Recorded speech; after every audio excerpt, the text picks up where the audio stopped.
Hi everybody, it's Brian Medford with the AutoTrader Classics. I'm here at the 2012 Daytona Spring Turkey Run in Daytona, Florida. Taking a look around, talking about some of the cars, and I found something different lurking amongst, there's a whole row of turbo Buicks to my left here.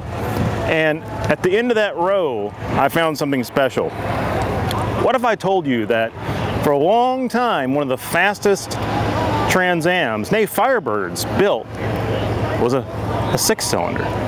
Doesn't make sense, does it? I mean, there was the 455 cars, there was the big blocks. I mean, showed the 350 had to be faster, but a six-cylinder? Ah, yes, but which six-cylinder? That's the question.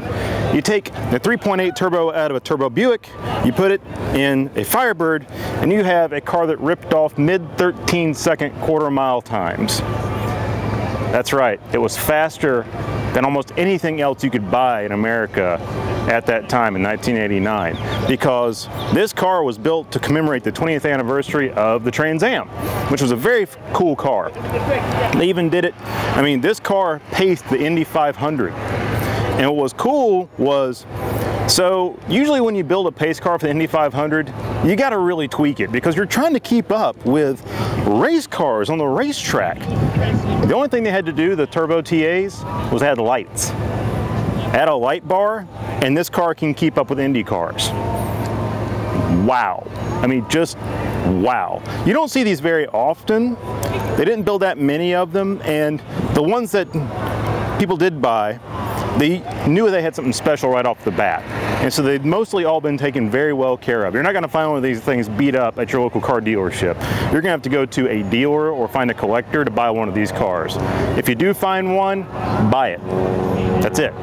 Buy it. Because, I mean, sure, the same motor sitting in a Grand National or any other Buick, I mean, they even put the turbo in a couple of the front-wheel drive cars. But finding this car in a good condition, it's a collector's item.